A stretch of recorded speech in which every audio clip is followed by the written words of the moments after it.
जी अस्सलाम वालेकुम। कैफ 4 आज के लेक्चर का आगाज़ करते हैं। लेक्चर नंबर है जी हमारा 34। आज के लेक्चर में होम असाइनमेंट आपको दी गई थी चैप्टर 5 की। कुछ क्वेश्चन थे, 5 या 4 था, चैप्टर 4 के क्वेश्चन थे। चैप्टर 4 के क्वेश्चन थे, वो डिस्कस करेंगे। फिर इसके बाद चैप्टर 6 का आगाज़ करेंगे, जो कि परफॉर्मेंस से रिलेट करता है कि एक कॉन्ट्रैक्ट की परफॉर्मेंस के क्या रूल्स हैं। पहले प्रीवियस लेक्चर में से कोई भी क्वेश्चन पूछना चाहते हो तो पूछ लीजिए। प्रीवियस लेक्चर में से कोई क्वेश्चन पूछना चाहते हो पूछ लें। कोई क्वेश्चन नहीं है, सब ठीक है।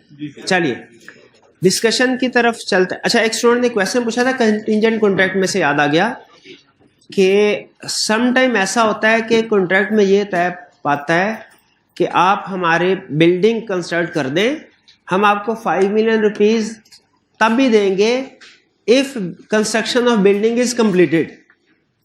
क्या ये कंटिंजेंट कॉन्ट्रैक्ट है या ये कंटिंजेंट कॉन्ट्रैक्ट नहीं? रीजन क्या है? ये इसमें कोलैटरल इवेंट कोई नहीं है, इसमें तो दोनों चीजें मेन इवेंट है। बिल्डिंग का कंप्लीट होना, उसके बदले में पेमेंट का अदा होना, ये तो मेन कॉन्ट्रैक्ट या मेन इवेंट्स हैं। इनमें कोलैटरल तो कोई है नहीं जिसके ऊपर बेस कर रहा हो ये। तो चूंकि कोलैटरल नहीं है इसलिए ये कंटिंजेंट कॉन्ट्रैक्ट नहीं है। अच्छा, ये पहले क्वेश्चन की तरफ चलते हैं। Under the provisions of contract act 1872 identify any 5 differences between coercion and undue influence. और फिर 2 डिफरेंस कह रहा है बिटवीन फ्रॉड एंड मिसरिप्रेजेंटेशन। ठीक है, ये दोनों ही कंसेप्ट हमने स्टडी किए हुए हैं। डिफरेंस फ्रॉड और सॉरी कोerशन और अनड्यू इन्फ्लुएंस, इसका डिफरेंस क्या है? क्या पॉइंट्स हैं? पार्टीज नियर रिलेशनशिप है कि नहीं? ठीक है, by home, on home, stranger की तरफ से हो सकता है कि नहीं? कोerशन स्ट्रेंजर की तरफ से हो सकता है, अनड्यू इन्फ्लुएंस स्ट्रेंजर की तरफ से नहीं। फिर इसके बाद मोरल प्रेशर या फिजिकल प्रेशर, ये भी डिफरेंस था। और क्या डिफरेंस था?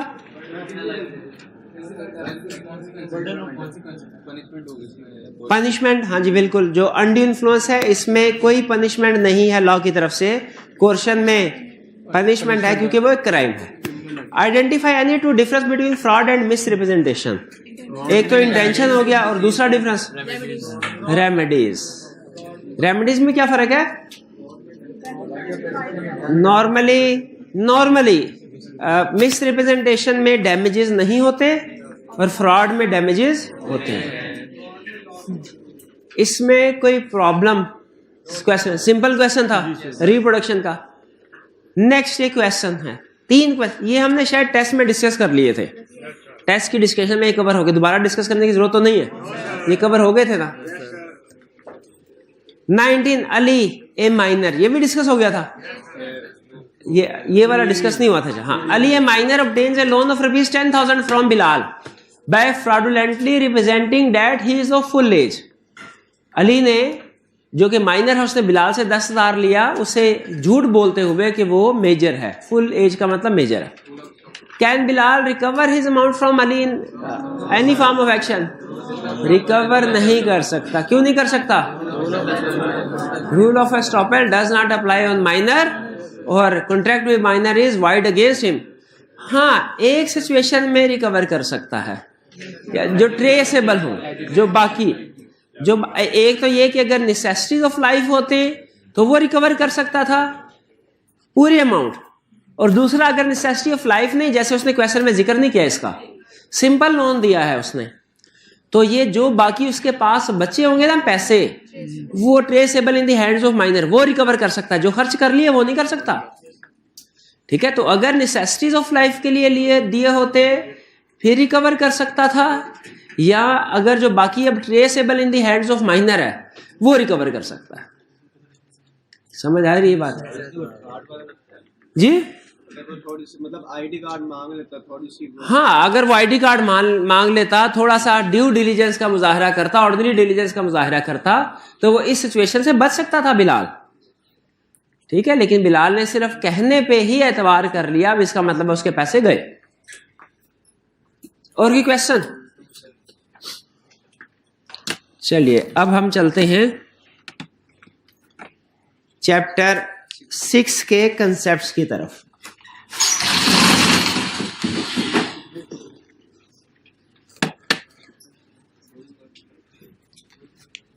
हमारा चैप्टर 6 रिलेट करता है परफॉर्मेंस ऑफ कॉन्ट्रैक्ट से, कि एक कॉन्ट्रैक्ट में जो प्रॉमिसेस हैं उनको परफॉर्म करने के रूल्स क्या हैं, और फिर इसके बाद आगे फर्दर चैप्टर्स में हम स्टडी करेंगे कि अगर इन रूल्स के मुताबिक परफॉर्मेंस ना की जाए तो इसका इफेक्ट क्या होगा। ठीक है, तो चैप्टर का टाइटल क्या है? हमारे चैप्टर का title performance of a contract. इसमें हम क्या सीखेंगे? किसी भी कॉन्ट्रैक्ट को, किसी भी प्रॉमिस को पूरा करने के रूल्स क्या हैं, rules for performance of contract. हालांकि हमने इससे पहले भी रूल्स पढ़े हैं, लेकिन वो रूल्स कंटिंजेंट कॉन्ट्रैक्ट के थे। ये रूल्स हमारे स्टैंडर्ड कॉन्ट्रैक्ट यानी नॉर्मल कॉन्ट्रैक्ट के रूल्स हैं। परफॉर्मेंस ऑफ द कॉन्ट्रैक्ट सबसे पहले हमें बता रहा है कि टाइप्स ऑफ परफॉर्मेंस कितने होते हैं। टाइप्स ऑफ परफॉर्मेंस कितनी होती है? 2 टाइप्स हैं, एक है एक्चुअल परफॉर्मेंस और एक है अटेम्प्टेड परफॉर्मेंस, जिसे टेंडर भी कहते हैं। याद रखें, ये वो वाला टेंडर नहीं है जो अखबार में नोटिस दिया जाता है। ये वो टेंडर नहीं है जो हमने पढ़ा था कि ये इनविटेशन टू ऑफर है, ऑफर नहीं है। याद है इनविटेशन टू की ऑफर, तो हाँ में भी हमने एग्जांपल पढ़ी थी। यहां पे लफ्ज टेंडर का मतलब क्या है? टेंडर का मतलब है आपने किसी को कोई कॉन्ट्रैक्ट परफॉर्म करने के लिए गए, लेकिन उसने उसे एक्सेप्ट करने से इनकार कर दिया। ठीक है, अटेम्प्टेड परफॉर्मेंस, जैसे कोशिश की गई। ठीक है, अटेम्प्टेड। तो एक्चुअल परफॉर्मेंस का मतलब क्या? जैसे एग्जाम्पल से समझते हैं, हमने एक पार्टी के साथ एग्रीमेंट किया कि हम उनको 15 अप्रैल को एक सामान लोड करेंगे ट्रक का और उनको डिलीवर करेंगे उनके गोदाम में। अब हमने 15 तारीख को उनके गोदाम में गए, ड्यू डेट पे जो एग्री हुई थी, उस प्लेस पे जो एग्री हुई थी, और उनके सामने सामान रख दिया, ट्रक ले जाके उनके सामने रख दिया। उन्होंने उस डिलीवरी को एक्सेप्ट किया और सारा सामान अनलोड करवा के अपने गोदाम में रखवा दिया। ये जो हमने कॉन्ट्रैक्ट परफॉर्म किया, इसको कहते हैं एक्चुअल परफॉर्मेंस। एक्चुअली में जो हमने कॉन्ट्रैक्ट में तय किया था वो काम पूरा करना, एक्चुअल परफॉर्मेंस। अटेम्प्टेड परफॉर्मेंस या टेंडर क्या है? कि हम ट्रक लेके उनके गोदाम में गए, हमें देखते ही उन्होंने गोदाम का दरवाजा बंद कर दिया। अब हमने बड़े हारन शारन बजाए, फोन कॉल करने की कोशिश, फोन कॉल करें कट कर देता है, थोड़ी देर बाद मोबाइल ऑफ, अब वो दरवाजा भी नहीं खोल रहे। तो ये क्या हुआ? ये है अटेम्प्टेड परफॉर्म, यानी हमने अटेम्प्ट किया परफॉर्म करने के लिए, लेकिन वो एक्चुअली उन्होंने एक्सेप्ट नहीं किया। इसे कहते हैं अटेम्प्टेड परफॉर्मेंस या टेंडर। जब प्रॉमिजी गुड्स को जब प्रॉमिजर गुड्स को डिलीवर करे प्रॉमिजी को, लेकिन प्रॉमिजी इसे एक्सेप्ट करने से इनकार कर दे, तो इसे क्या कहते हैं हम? Attempted performance. तो परफॉर्मेंस की 2 टाइप्स हो गई, क्लियर? एक कौन सी हो गई? एक्चुअल। एक कौन सी? अटेम्प्टेड। एक है good end of the story और एक है sad twist in the end. नहीं है, यहां से कहानी एक नया मोड़ लेगी। एंड नहीं है, ट्विस्ट है। बताइए कौन से वाले part good end of the story है? एक्चुअल परफॉर्मेंस, कहानी खत्म, कॉन्ट्रैक्ट परफॉर्मेंस पूरे, कॉन्ट्रैक्ट पूरा खत्म। लेकिन जो अटेम्प्टेड परफॉर्मेंस है, इसका मतलब क्या है? एक पार्टी ने कोशिश की लेकिन दूसरी ने उसको एक्सेप्ट नहीं किया। ठीक है, इसको बेसिकली हम कह सकते हैं व्हेन प्रोमिजी। अटेम्प्टेड परफॉर्मेंस का मतलब, एक्चुअल परफॉर्मेंस क्या है? प्रोमिजी एक्सेप्टेड गुड्स, ये है एक्चुअल परफॉर्मेंस, गुड या सर्विस। अटेम्प्टेड परफॉर्मेंस या टेंडर क्या है? When promisee did not accept, उसने गुड या सर्विसेज को एक्सेप्ट नहीं किया। अगर गुड या सर्विसेज को एक्सेप्ट नहीं किया तो फिर क्या होगा? ये डिपेंड करता है कि जो आप डिलीवर कर रहे थे टेंडर ऑफ गुड्स का केस है कि टेंडर ऑफ मनी का केस है। क्योंकि कॉन्ट्रैक्ट में यही होता है ना, या तो एक पार्टी ने गुड या सर्विसेज डिलीवर करनी है दूसरी को, और दूसरी पार्टी ने पेमेंट करनी है। सोचिए नॉर्मली कॉन्ट्रैक्ट में ऐसे ही होता है ना, एक पार्टी ने दूसरे को गुड या सर्विसेज और दूसरी पार्टी पेमेंट। तो या तो गुड एंड सर्विसेज रिफ्यूज की होगी या पेमेंट से रिफ्यूज किया होगा। अगर प्रोमिसी गुड या सर्विसेज एक्सेप्ट करने से इनकार कर दे, अगर प्रोमिसी गुड या सर्विसेज एक्सेप्ट करने से इनकार कर दे तो क्या होगा? वो कहता है ये होगा ब्रीच ऑफ कॉन्ट्रैक्ट, कि कॉन्ट्रैक्ट तोड़ दिया। क्योंकि कॉन्ट्रैक्ट में तय पाया था हम इस डेट पे ये वाली चीजें गोदाम में लेके जाएंगे, उसके वो एक्सेप्ट करेगा। या तो हमारे माल में कोई डिफेक्ट हो, या हमारा माल पूरा ना हो, या हम ड्यू डेट पे नहीं आगे पीछे गए हों, या हम उस प्लेस पे ना गए हों जो एग्री हुई है, तो वो रिजेक्ट करता है, एक्सेप्ट ना करता अच्छा भी लगता है प्रॉमिस। लेकिन जब हमने ये सारी चीजें कॉन्ट्रैक्ट के मुताबिक करके गए हैं तो फिर वो क्यों रिफ्यूज कर रहा है? अब बताइए, अगर हमने कॉन्ट्रैक्ट की सारी टर्म्स एंड कंडीशन के मुताबिक गुड या सर्विस डिलीवर की है और एक्सेप्ट नहीं करता, ये breach of contract by whom है? By promisee. और अगर हमने जो कॉन्ट्रैक्ट के टर्म्स एंड कंडीशन उसके मुताबिक गुड्स डिलीवर ना की होती, उसके मुताबिक नहीं की, और अब प्रोमिसी ने रिफ्यूज कर दिया, अब ब्रीच किसकी तरफ से है? अब कसूर प्रोमिसर का है। ये फर्क जहन में रखिएगा कि क्या हमने कॉन्ट्रैक्ट के मुताबिक चीजें डिलीवर की या नहीं की। अगर कॉन्ट्रैक्ट के मुताबिक चीजें डिलीवर की और वो नहीं एक्सेप्ट करता, यह है breach of contract by promisee. और अगर हमने कॉन्ट्रैक्ट की टर्म्स एंड कंडीशन के मुताबिक चीजें डिलीवर नहीं की, यह है breach of contract by promisor. दोनों में फर्क है, यह फर्क आपने जहन में रखना। अब ये केस हम स्टडी कर रहे हैं, अगर हमने टर्म्स एंड कंडीशन के मुताबिक चीजें डिलीवर कर दें, अब इफेक्ट क्या होगा इसका? अगर गुड्स था तो ये है breach of contract by promisee. समझ आता है? लफ्ज किया इस्तेमाल किया, प्रोमिसी। जिसने वसूल करनी थी चीजें उसने इनकार कर दिया, हालांकि चीजें ठीक थी। ठीक है। Promisor is discharge from liability. Promisor is discharge from, इसका मतलब क्या हुआ? जो प्रोमिसर है उसने अब मजीद ये चीजें डिलीवर नहीं करने, उसकी लाइबिलिटी पूरी होगी। लॉ कहता है अब आपने दोबारा अगले दिन अगले हफ्ते इसको गुड्स को ऑफर नहीं करना। आपने एक दफा ऑफर कर दिया है, काफी है, दूसरे बंदे ने इनकार किया तो अब आपकी लाइबिलिटी खत्म। अच्छा लाइबिलिटी खत्म तो हम कहेंगे सर हम क्या करें, हमें इससे पैसे लेके दे। लॉ कहेगा मैं तुम्हें चीजों के पैसे नहीं लेके दे सकता। क्यों नहीं लेके दे सकता? चीजें उसने एक्सेप्ट ही नहीं की, वो तुम वापिस ले जाओ। हाँ तुम्हें इसके बदले में कॉन्ट्रैक्ट को तुम रिसिंड कर दो। कॉन्ट्रैक्ट को क्या कर दो? रिसिंड का मतलब क्या है? खत्म कर दो, कैंसिल कर दो।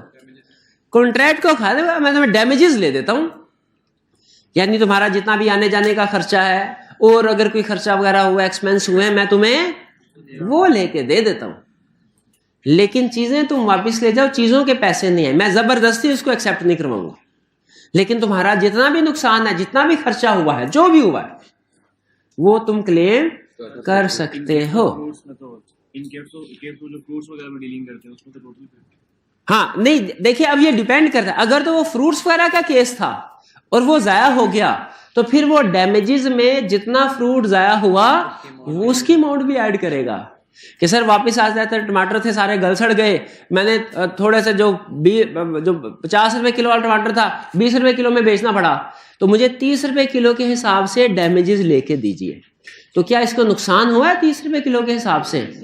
क्या इसको पेमेंट होनी चाहिए वापस? बिल्कुल डैमेज। लॉ बिल्कुल यहां पे फेयर होके चल रहा है। तो फिर से आज हम स्टडी क्या करने जा रहे हैं? Performance of contract. परफॉर्मेंस की कितनी टाइप्स है? दो, एक्चुअल और अटेम्प्टेड, जिसे टेंडर भी कहते हैं। एग्जाम में टेंडर का वर्ड यूज कर सकता है। एक्चुअल का मतलब एक्चुअली उसने ऑफर किया, उसने एक्सेप्ट कर लिया, कहानी खत्म। टेंडर या अटेम्प्टेड परफॉर्मेंस का मतलब क्या है?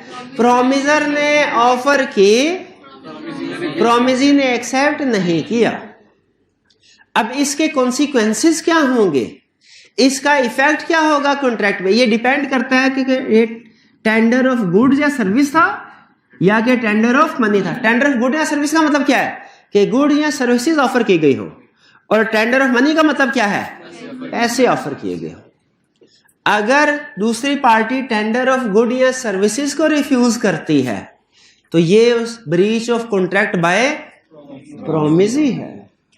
प्रोमिसर क्या कर सकता है? वो कॉन्ट्रैक्ट को रिसेंड कर सकता है, और कॉन्ट्रैक्ट को रिसेंड करता है तो क्या कर सकता है? फिर डैमेजेस क्लेम कर सकता है। हाँ, अगर टर्म्स के मुताबिक ना हो फिर तो कहानी ही बदल गई। फिर तो कहानी, अब की बार अगर टर्म्स के मुताबिक नहीं है तो अब की बार कसूरवार प्रोमिसी नहीं, प्रोमिस। अबे तेरे को ए ग्रेड का माल बोला था, तू बी ग्रेड का माल ले आया, ले जा इसको वापस। हम नहीं लेते, ले जा इसको वापस। अब किसका? अब इसमें भी रिफ्यूज किया, लेकिन ये breach of contract by promisee नहीं है, प्रोमिसर है बाय प्रोमिस। ये ध्यान में रखिएगा, कॉन्ट्रैक्ट की टर्म्स एंड कंडीशन के मुताबिक वो डिलीवर करना जरूरी है। अच्छा, अब आगे चलते हैं। अगर रिसेंड करता है, अगर सही डिलीवरी थी, एक्सेप्ट नहीं की, breach of contract by promisee है, अब प्रोमिसर क्या कर सकता है? कॉन्ट्रैक्ट, उसकी लायबिलिटी खत्म हो गई। Contract discharge from liability, discharge from liability का मतलब है लायबिलिटीज एंडेड। कॉन्ट्रैक्ट को रिसेंड कर सकता है, अगर कॉन्ट्रैक्ट को रिसेंड करता है तो कंपनसेशन या डैमेजेस क्लेम कर सकता है। हाँ, अगर ये टेंडर ऑफ मनी था, यानी पैसे ऑफर किए गए और उसने पैसे लेने से इनकार कर दिया, अब की बार ये लायबिलिटी डिस्चार्ज नहीं हुई, यानी अब की बार प्रोमिसर ने पैसे स्टिल पे करने हैं प्रोमिसी को। फिर से सुने, अगर प्रोमिसर ने पैसे ऑफर किए प्रोमिसी को, ए भाई ये पैसे ले लो, प्रोमिसी ने कहा नहीं मैं नहीं पैसे ले रहा, ठीक है, हालांकि पैसे बिल्कुल ठीक है, असली है, उन पे ईद मुबारक नहीं लिखा हुआ, बिल्कुल ठीक है, लेकिन फिर भी प्रोमिस। अब बताइए, अब की बार प्रोमिसर की लायबिलिटी डिस्चार्ज हुई कि नहीं? लॉ कहता नहीं, पैसे हैं तो अभी भी देने हैं, अगले दिन, अगले हफ्ते, अगले महीने, जब भी आपने दे पैसे जरूर अभी भी देने। हाँ, लेट होने की वजह से इंटरेस्ट नहीं पे करना। क्यों नहीं इंटरेस्ट पे करना? क्योंकि ये हमारा कसूर नहीं है, बल्कि प्रोमिसी ने खुद ही इनकार किया पैसे लेने से। भाई कुछ समझ आई बात? तो प्रोमिसी ने क्यों इनकार किया? कोई वजह हुई होगी, कोई वजह। पैसों से कौन इनकार करता है? ले भाई सुन ले, फिर पैसों से कौन इनकार करता है? दो दोस्त जा रहे थे कहीं पे, एक दोस्त ने दूसरे से कहा यार कोई 2-2.5 साल हो गया तूने मेरे से ₹1,00,000 उधार लिया हुआ है, लगता है कोई बिजनेस डील करके घर वापस जा रहे हो, तो मेरा उधार तो दे दो। उसने कहा यार उधार नहीं है अभी मेरे पास, घर चल बैठ, गपशप लगाते हैं, खाते पीते हैं, फिर बात करेंगे कि पेमेंट कब करने हैं। उन्होंने कहा ठीक है। बस में बैठ गए, बस आगे चली, थोड़ी दूर आगे बस में डाकू आ गए। डाकुओं ने कहा भाई जो जो कुछ है जेब से निकाल दीजिए। दोस्त ने फौरन जेब से ₹1,00,000 निकाला, कहने लगा ये लो तुम्हारा उधार, ये लो तुम्हारा उधार। अब बताइए क्या दोस्त उसको, ये क्या है? Tender of money. ये क्या है? टेंडर। एक्सेप्ट करेगा कि नहीं? नहीं करेगा। तो टेंडर ऑफ मनी भी लोग रिफ्यूज कर सकते हैं। आईकैप ने भी एक एग्जांपल दी। आईकैप ने कहा बिजनेस डीलिंग हुई, उसमें एक पार्टी ने दूसरी को पेमेंट करनी थी तो पेएबल था, और शाम को उसने घर में पार्टी रखी। आप कारोबारी अफराद पार्टी रखते हैं, तो जिस बंदे ने पैसे अदा करने थे वो उस बंदे के पास गया जिसको पैसे अदा करने थे, और कहने लगा सर ये ₹5,00,000 आपका अदा करना था, ये ₹5,00,000 लीजिए। जिस बंदे ने वसूल करना था उसने 5 लाख लेने से पहले दाएं देखा, कोई नहीं था, बाएं देखा, उसकी वाइफ खड़ी थी। अब बताइए एक्सेप्ट करेगा कि नहीं? नहीं कहेगा, नहीं नहीं भाई रख, ये कल ऑफिस में आके देना, ऑफिस की डीलिंग है, ऑफिस में आके देना।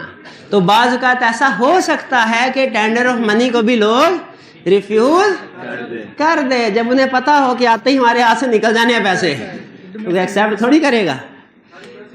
तो टेंडर ऑफ मनी, हाँ अगर टेंडर ऑफ मनी रिफ्यूज करता है, टेंडर ऑफ मनी, क्या हमने स्टिल पैसे अदा करने हैं? ठीक है, अब वो बंदा जो शाम को पार्टी पे आया था, अब वो कहे अगले दिन सर मैंने आपको कहीं पैसे नहीं देने, मैंने कल आपको ऑफर किए थे, आपने खुद ही रिजेक्ट कर दिए। ला कहते हैं नहीं नहीं, अब आप पैसे, गुड्स के केस में आपने दोबारा कॉन्ट्रैक्ट परफॉर्म नहीं करना, दोबारा गुड या सर्विसेज को डिलीवर नहीं कर, ऑफर नहीं करना। लेकिन टेंडर ऑफ मनी के केस में आपकी लायबिलिटी है, आपने पैसे अदा करने। हाँ, अब ये जो डिले हुआ होगा 1-2 दिन का या 1-2 महीनों का, इस डिले की वजह से आपने इंटरेस्ट पे नहीं करना, क्योंकि जब कभी डिले होता है ना, लॉ कहते हैं इंटरेस्ट पे करो पार्टी को। ठीक है, या पार्टनरशिप वाला टॉपिक आएगा, उसमें भी पढ़ेंगे कि अगर कोई पार्टनर रिटायर होता है ना, फर्म से निकलता है, तो उसके जो पैसे बनते हैं उसे दे के फारिग करना चाहिए। अगर आप उसके पैसे उस वक्त उसको अदा नहीं करते, तो फिर जितना डिले करेंगे 6% पर एनम के लिहाज से इंटरेस्ट पे करना उसके ऊपर।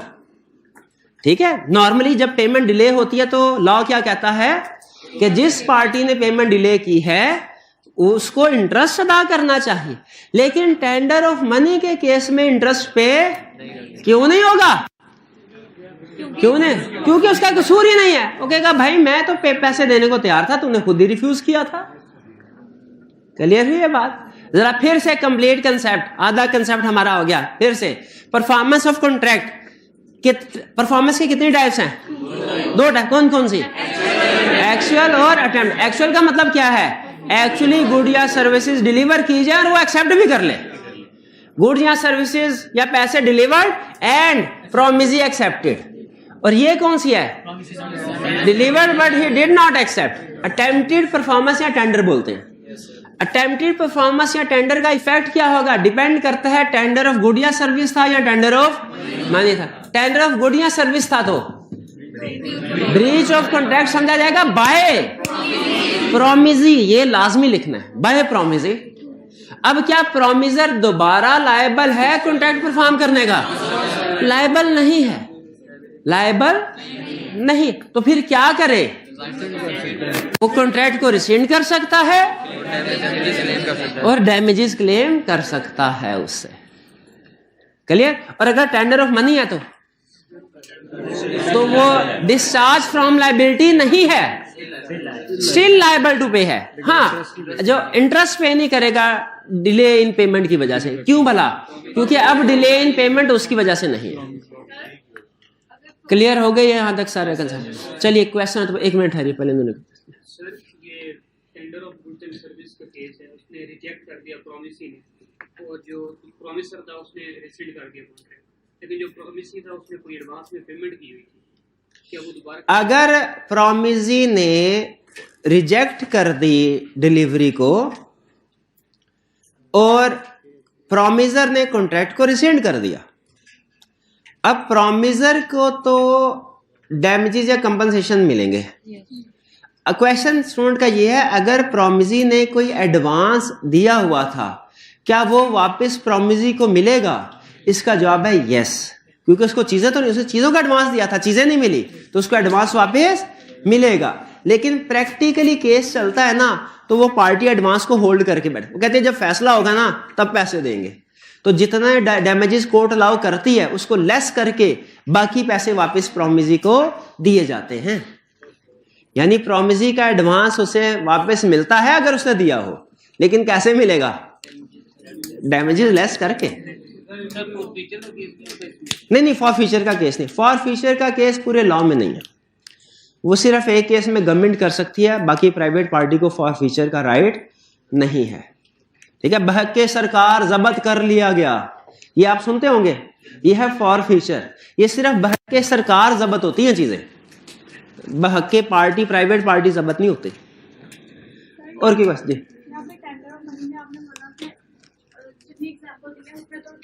भी ठीक नहीं थी और टाइम भी ठीक नहीं था।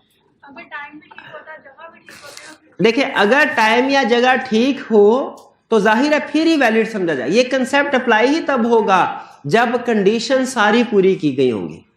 ये जो टेंडर होता है ना, टेंडर, इसके कुछ एसेंशियल, ये एसेंशियल्स पूरे होंगे तो फिर इसे वैलिड टेंडर समझा जाएगा। अगर ये एसेंशियल्स पूरे नहीं होते तो इसे वैलिड टेंडर नहीं समझा जाएगा। तो जो भी टेंडर होगा गुड या सर्विसेज का या पैसों का, इसके कुछ एसेंशियल्स हैं, वो एसेंशियल पूरा होना, वो अभी हम स्टडी करेंगे थोड़ी देर में। जी मजीद क्वेश्चन? जी वालेकुम अस्सलाम, पूछिए भाई। सर अगर ये गुड्स का जो टेंडर है ये भी उसी सिचुएशन में दिया जाए जैसे आपने मनी में बताया था, हाइपोथेटिकल ग्राउंड। अच्छा ठीक है, अगर कोई फोन वगैरह देना हो उसने, ठीक है, ठीक, तो उस दौरान भी क्या उसको? जी बिल्कुल बिल्कुल। अगर वो कह रहे हैं गुड या सर्विसेज का भी, ये तो मनी का केस हुआ ना, गुड्स एंड सर्विसेज में भी इस तरह की लोकेशन है या टाइम है जो कि सूटेबल नहीं है, रीजनेबल नहीं है, तो उस सूरत में भी इसे वैलिड टेंडर नहीं समझा जाएगा। बेसिक रूल्स याद रखें, चाहे टेंडर ऑफ गुड्स हो या सर्विसेज या टेंडर ऑफ मनी हो, ये कुछ कंडीशंस पूरी करेगा तो इसे वैलिड टेंडर समझा जाएगा, वरना नहीं। अगर एसेंशियल्स पूरे होते हैं तो ये वैलिड टेंडर होगा। अब अगर प्रोमिसी एक्सेप्ट नहीं करता तो प्रोमिसी का कसूर है, लेकिन अगर ये एसेंशियल्स पूरे नहीं होते तो ये वैलिड टेंडर नहीं है।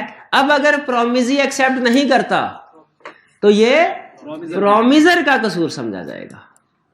वो एसेंशियल्स क्या हैं अभी हम स्टडी करेंगे थोड़ी देर में। जी पूछिए। जैसे वो आपने अभी एग्जांपल दी थी कि वो अगर मतलब ऑफिस मैन जो है वो उससे पैसे नहीं लेता, वो कहता है आप ऑफिस में दें, तो नेक्स्ट डे जब वो उससे डिमांड करे पैसे की कि मुझे पैसे दे, तो वो जो प्रोमिसर है वो कहता है अब मेरे पास पैसे नहीं है, अब मैं 1.5 या 2 मिनट बाद दूंगा, तो प्रोमिसर की तरफ से डिले हुआ, तो अब भी इंटरेस्ट नहीं प्रोमिस, अगर याद रखें, अगर एसेंशियल्स ऑफ टेंडर पूरे नहीं होते और प्रोमिसी इसको एक्सेप्ट नहीं करता तो ये प्रोमिसी का कसूर नहीं, किसका कसूर है?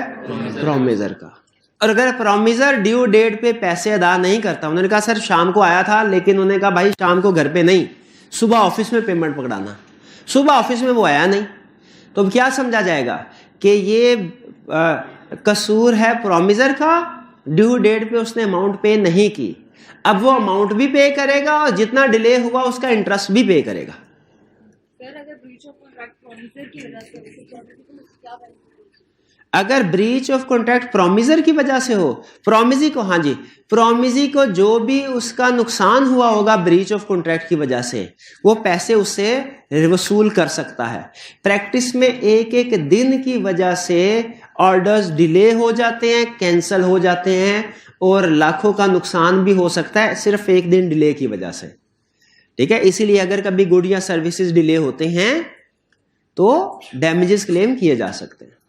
ठीक है, पर्सनल लेवल पे इसकी एग्जांपल यूं समझिए, चांद रात को दर्जी ने वादा किया था आपको कपड़े देने का और उसने सिर्फ एक दिन का डिले किया, उसने कहा सर आज नहीं कल ले लीजिए, तो देखिए पर्सनल लेवल पे भी आपको नुकसान तो हुआ। ठीक है, इसी तरह कमर्शियल लेवल पे इससे कहीं ज्यादा नुकसान हो सकता है अगर गुड या सर्विसेज टाइम पे डिलीवर ना हो तो। ड्यू डेट से पहले हो जाए तब भी मसला है, तब भी मसला है। देखिए वो डिपेंड करता है पार्टीज की म्यूचुअल अंडरस्टैंडिंग पे। हो सकता है ड्यू डेट से पहले दोनों पार्टी एक्सेप्ट कर ले, वरना लॉ कहता है जब डेट तय पा गई ना 15, तो 15 का 14 तारीख नहीं होनी चाहिए, 15 की 16 तारीख नहीं होनी चाहिए। ड्यू डेट से पहले की एग्जांपल भी सुन लें। बर्थडे है आपकी 25 अप्रैल को, आपने एक बेकरी को ऑर्डर किया 3 दिन पहले, भाई स्पेशल किस्म का केक जो है 25 तारीख को डिलीवर कर देना। उन्होंने बहुत ही एफिशिएंटली काम किया और 24 तारीख को केक आपके घर के दरवाजे पे है। अच्छा काम किया। अब उन्होंने कहा कि भाई इसका मैं कल तक तो खराब हो जाएगा। ठीक है, खराब हो जाएगा। तो ये कॉन्ट्रैक्ट की जो डेट तय पाई ना एक दिन आगे ना एक दिन पीछे। हाँ, दोनों पार्टी म्यूचुअल अंडरस्टैंडिंग से कॉन्ट्रैक्ट को चेंज करना चाहें तो वो कर सकती है, लेकिन कोई एक पार्टी ये नहीं कह सकती कि सर ये कॉन्ट्रैक्ट हम पहले परफॉर्म कर रहे हैं तो आप पहले इसको एक्सेप्ट कर लें। नहीं, जो टाइम दिया, जो डेट दी, जो इवन ये तो दिन की एग्जांपल दे रहा हूं ना, अगर टाइम भी मेंशन हो ना तो उस टाइम पे गुड्स डिलीवर करना जरूरी है। ठीक है, टाइम की वजह से भी डिले आ जाता है। भाई आपकी दुकान 8 बजे बंद हो जाती है और आपने उस दिन ऑर्डर किया था, सारा दिन नहीं आया बंदा, आप दुकान बंद करके 8 बजे घर गए, 8:10 पे कॉल आ गई, सर मैं आ गया हूं, आपने अपनी दुकान बंद है, जरा दुकान खोले। 10 मिनट का डिले है सिर्फ, क्या आप वापस आएंगे? नहीं वापस आएंगे। ठीक है, अक्सर लोग नहीं, कुछ शायद आ भी जाए, लेकिन लॉ कहता है आप लायबल नहीं है। उस बंदे की जिम्मेदारी थी कि आपको वर्किंग आवर्स के दौरान गुड्स डिलीवर करें। अगर आपने सिर्फ आगे हम स्टडी करेंगे कि कॉन्ट्रैक्ट में अगर टाइम मेंशन किया गया है तो क्या होगा, टाइम मेंशन नहीं किया गया तो क्या होगा। ठीक है, वो स्टडी करेंगे। उसमें वो क्या कहता है, अगर टाइम मेंशन, दिन मेंशन है, वक्त मेंशन नहीं है, तो वो बिजनेस आवर्स के अंदर उसको डिलीवर करना चाहिए, बिजनेस आवर्स के बाद नहीं है। ठीक है, वो बल्कि केस स्टडी आएगी अभी, वो कहेगा कि आपने टाइम गुड्स डिलीवर करने के लिए कहा था, रात को 12:05 पे आ गया गुड डिलीवर करने के लिए और आपके घर पे आ गया, क्या आप ये डिलीवरी एक्सेप्ट करेंगे? नहीं करेंगे। हम कहेंगे भाई उसको 2 लगाएंगे, एक भी नहीं, 2, एक लेफ्ट एक राइट। एक किस वजह से लगाएंगे कि भाई ऑफिस में डिलीवर करनी थी, घर में क्यों डिलीवर करने आ गए हो? और दूसरी किस वजह से, भाई दोपहर बिजनेस आवर्स में आपने डिलीवर करनी थी, आधी रात को सोने के टाइम पे क्यों डिलीवर करने आ गए? ठीक है, तो ये अभी डिस्कशन हम आगे करेंगे। किसी मजबूरी की वजह से वो लेट हो गया तो वो उसकी मजबूरी है, उसका मसला है, हमारा मसला नहीं है। ठीक है, उसकी मजबूरी की, हम खुद मजबूर, हमने आगे डिलीवर नहीं करने। याद रखें, कॉन्ट्रैक्टर दूसरे कॉन्ट्रैक्टर की कोई भी प्रॉब्लम है ना तो वो उसका, हाँ लॉ की तरफ से कोई इशू ना आ जाए, लॉ कोई ऐसी रीजन ना बता दे जिसकी वजह से कॉन्ट्रैक्ट पूरा ना हो सके, वरना कोई भी अगर प्रॉब्लम होती है ये उस प्रोमिसर की रिस्पॉन्सिबिलिटी है कि वो उसको पूरा करे। अगर ये पॉलिटिकल सिचुएशंस की वजह से देखिए ये हम स्टडी करेंगे आगे, किन सिचुएशन की वजह से डिले होगा तो उसको एक्सक्यूज मिलेगा, किन की वजह से डिले होगा तो एक्सक्यूज नहीं मिलेगा। ये कंसेप्ट आएगा हमारा जिसे लॉ में कहा जाता है सुपरवीनिंग इम्पॉसिबिलिटी। ये हम स्टडी करेंगे, हमारा आज का टॉपिक नहीं। चलिए आगे चलते हैं। यहां तक हमें, अब आज के लेक्चर में जो सबसे अहम चीज हम समझने जा रहे हैं वो ये कि कब टेंडर जो है इसे वैलिड समझा जाएगा, क्योंकि सारी गेम इसके वैलिड होने पे ही है। अगर टेंडर वैलिड है और प्रोमिसी रिफ्यूज करता है तो ब्रीच ऑफ कॉन्ट्रैक्ट किसकी तरफ से है? प्रोमिसी की तरफ से। और अगर टेंडर वैलिड नहीं है और प्रोमिसी रिफ्यूज करता है, अब ये ब्रीच ऑफ कॉन्ट्रैक्ट प्रोमिसर की तरफ से। ठीक है, तो अब हम क्या सीखने जा रहे हैं, कब टेंडर वैलिड होगा, कब वैलिड नहीं होगा। पहली example, essentials of tender. Essentials of tender का मतलब क्या है? वो चीजें जो एक वैलिड टेंडर के लिए होना जरूरी हैं। इससे पहले हमने कहीं एसेंशियल का वर्ड पढ़ा? Essentials of offer, essentials of acceptance, essentials of contract, essentials of valid consideration, essentials of fraud, essentials of misrepresentation, essentials of contingent contract. Yes, sir. और कौन से essentials थे? Undue influence के essentials थे? Essentials of valid tender. तो अब हम study कर रहे हैं, यानी वो चीज, अगर इनमें से एक चीज भी मिस हुई टेंडर वैलिड नहीं होगा।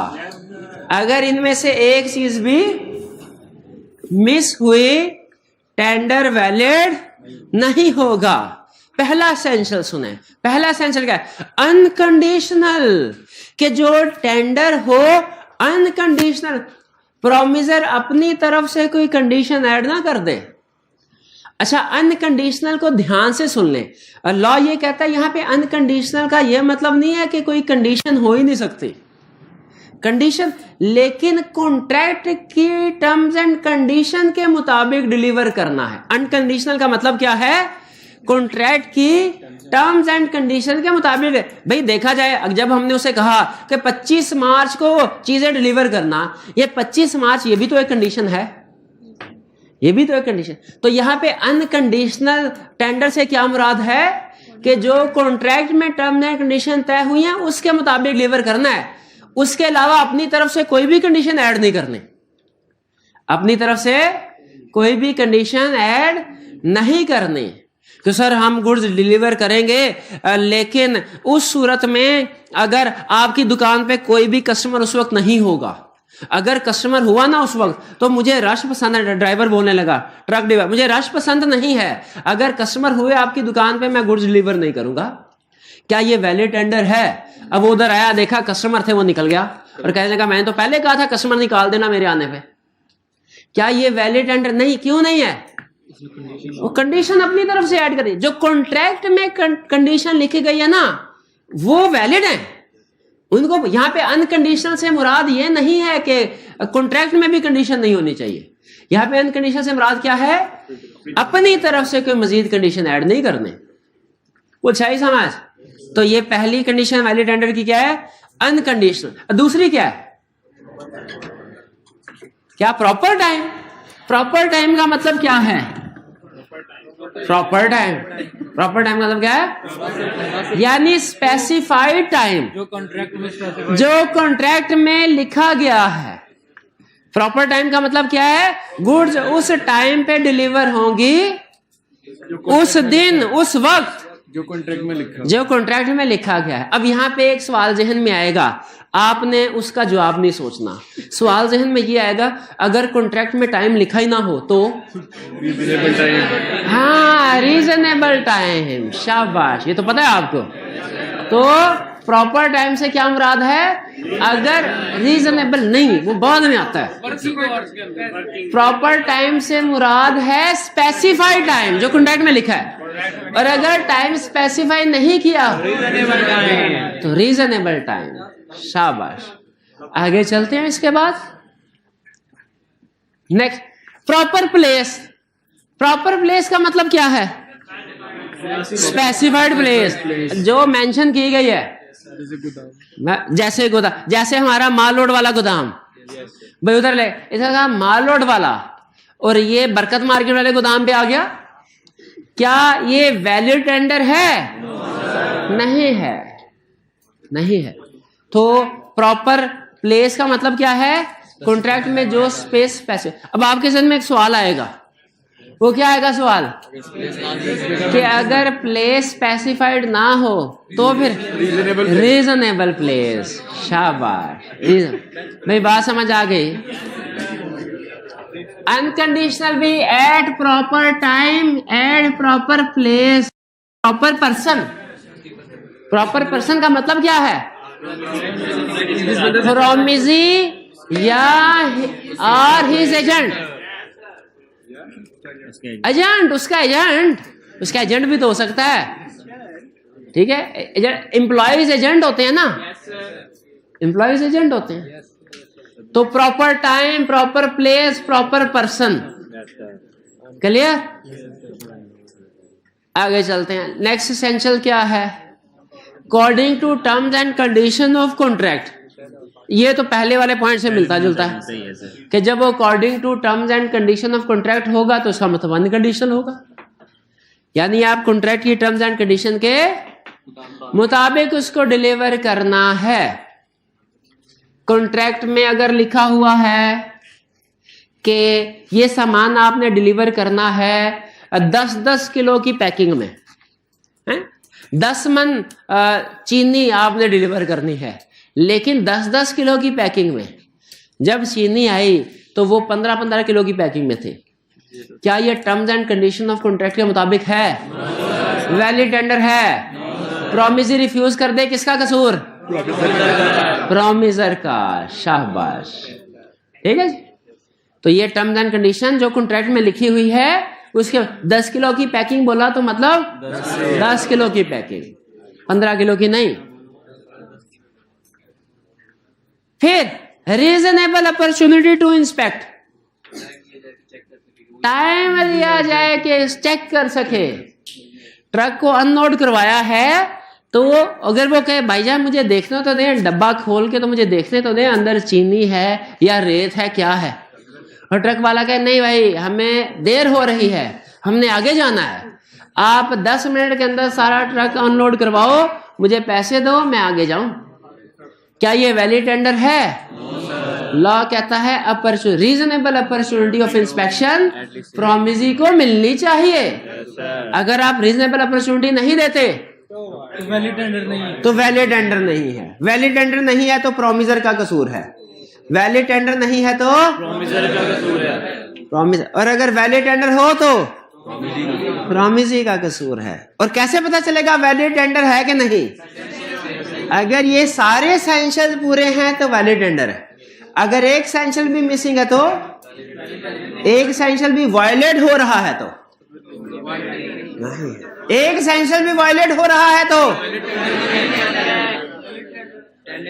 तो वैलिड टेंडर नहीं है।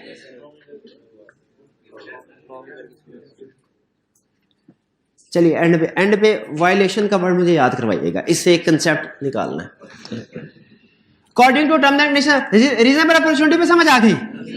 चेकिंग करने का देखना चाहिए ना मौका। मोबाइल खरीदने जाते हैं, आपको रीजनेबल अपॉर्चुनिटी ऑफ इंस्पेक्शन देते हैं ना, भाई चेक कर लो। सेकंड हैंड खरीदने जाए तो भाई न्यू में भी ऐसे कहते हैं, भाई चेक कर लें उस वक्त। हाँ, बाद में फिर कंपनी क्लेम ही होगा। तो रीजनेबल अपॉर्चुनिटी ऑफ इंस्पेक्शन होनी चाहिए। फिर फॉर होल ऑब्लिगेशन, अगर कॉन्ट्रैक्ट में तय पाया ना कि सामान किस्तों में आएगा, 10 मन शुगर है, अब 15 तारीख को 5 मन बेच दीजिएगा सर, और 25 को 3 मन और 30 को 2 मन। अगर कॉन्ट्रैक्ट में तय पाया ना तो फिर आप इस तरह इंस्टॉलमेंट में गुड डिलीवर कर सकते हैं। लेकिन अगर कॉन्ट्रैक्ट, जैसे आपको याद है एक था मैंने कंसेप्ट बताया था कि कॉन्ट्रैक्ट में जो प्राइस तय पाती है वो कितने अरसे के बाद पे करनी होती है? इमीडिएटली। वो याद नहीं केस स्टडी, वो सनम मुराद वाली, जिसमें उसने कहा था 20,000 रुपए में वो पता कोई चीज थी बेच रहा हूं, और दूसरी पार्टी ने कहा था मंजूर है 20,000 में, ये लो 20,000 कैश अभी, 10,000 कैश अभी, 10,000 महीने बाद ले लेना। ये काउंटर ऑफर क्यों हुई थी? क्योंकि सारे के सारे पैसे उसे फौरी देने चाहिए थे। बल्कि एक के स्टडी में तो उसने सिर्फ इतना कहा था कि ये पैसे सुबह, बाकी के शाम को ले लेना। हमने इसको भी काउंटर ऑफर समझा था। तो अगर कुछ भी मेंशन ना हो तो फुल डिलीवरी करनी होती है, फुल, चाहे पैसे हो चाहे गुड्स हो, होल ऑब्लिगेशन। और अगर होल ऑब्लिगेशन डिलीवर ना की जाए तो वैलिड टेंडर नहीं है, प्रोमिसर का कसूर है। हमने कहा था 10 मन शुगर लेके आना 15 को, वो 5 मन ले आया, कह रहा बाकी 2 दिन बाद देता हूं। वैलिड टेंडर है क्या? नहीं। अगर प्रोमिसर रिफ्यूज कर दे तो प्रोमिसर का कसूर है।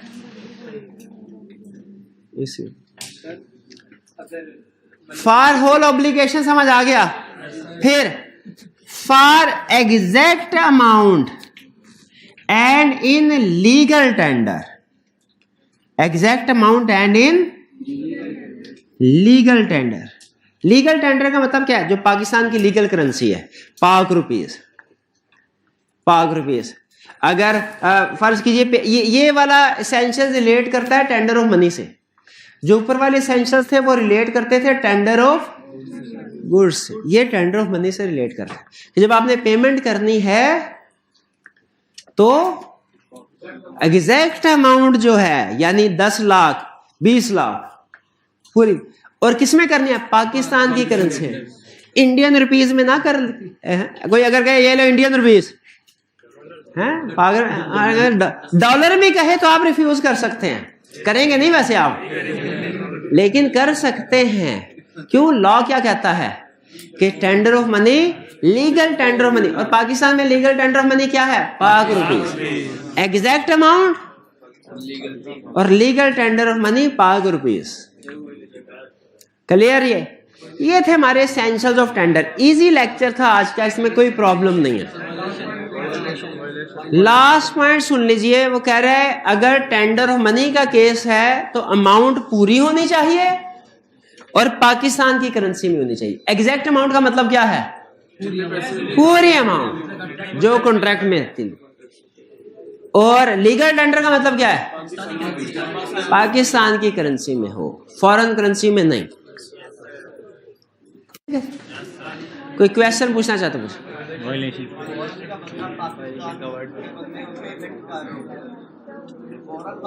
फॉरेन वाला बंदा पाकिस्तान के बंदे को पेमेंट कर रहा हो तो कॉन्ट्रैक्ट में लिखा होता है पेमेंट किस में होगी। जब हम बाहर के मुल्क से जब भी कोई इंपोर्ट या एक्सपोर्ट करते हैं ना, कॉन्ट्रैक्ट में करेंसी लिखी होती है। वो बाहर जो गोरा बैठा है ना, उसे कोई भी चीज मंगवाए वो पाक रुपीज नहीं एक्सेप्ट करता, कहता डॉलर। हाँ, डॉलर में होता है ना, उसको पाक रुपीज देते हैं, वो कहेगा भाई ले जाए इसको, डॉलर दे हमें।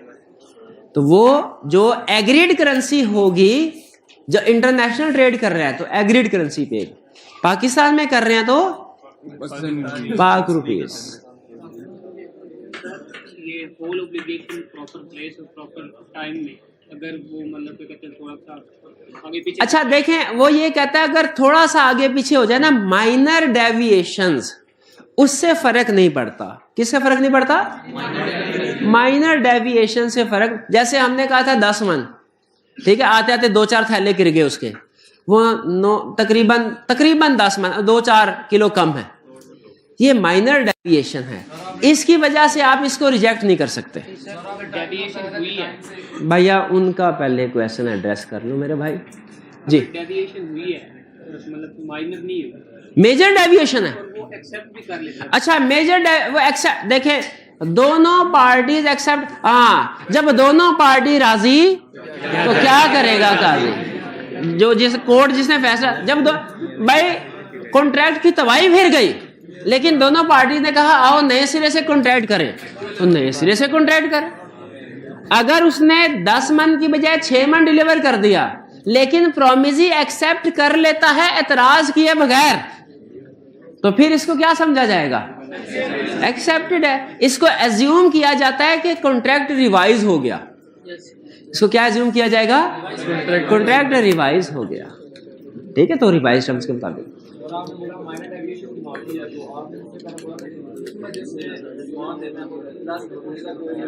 हाँ, माइनर डेविएशन की माफी है।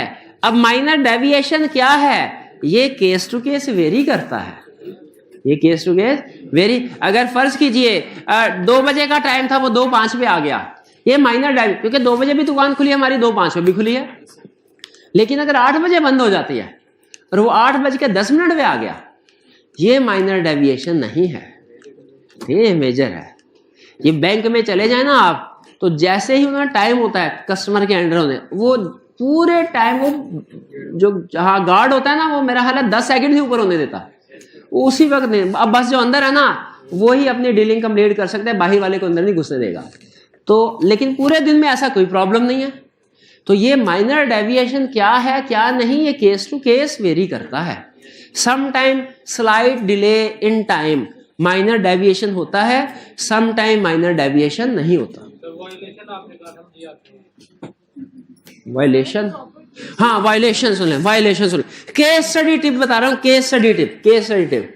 अक्सर स्टूडेंट, जो इंटेलिजेंट स्टूडेंट होता है वो पिक कर लेता है इस बात को, लेकिन जो एवरेज स्टूडेंट है मेरी तरह, उसको समझाना पड़ता है।